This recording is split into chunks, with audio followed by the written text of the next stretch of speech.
I cannot express with words how thankful I am for this training, for this opportunity. I'm a whole different person by now, and I don't regret any second choosing this training.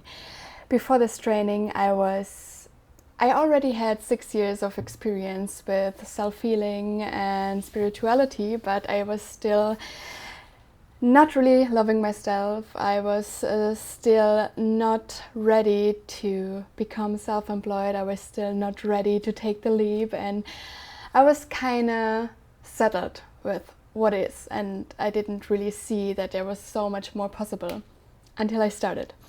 And it was the biggest risk I ever take until then, because I didn't even know how to afford this training. But I had an inner calling, I have to do it. So even though I didn't know what trusting the universe meant by then, I was like, this feeling I couldn't ignore. So I was like, okay, the money comes somehow, I will just do it. It will be the right thing. And it did. My income doubled, and I have no problems with money anymore at all. I cleared like all my money beliefs. I was like, okay, everything is so easy right now. And my relationship is like, we almost broke up, but he took the time. So we are now on a juicy, healthy, loving relationship. And I'm living in Thailand. I'm finally starting my business with ease, and it's amazing. I love teaching people this lifestyle. I love to bring love into other people. I love to be a whole human flesh of love.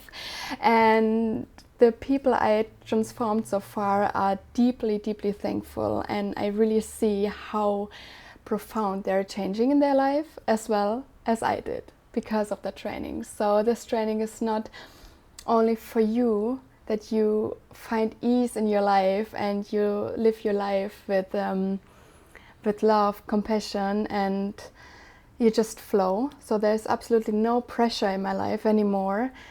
But you also become a magnet to clients, to money, to the love you want. You become magnet to everything you desire in the world. And if you have the same calling, but you're afraid taking the risk, trust me, I did it, and I didn't regret it. So take the risk, and you will be surprised what will happen.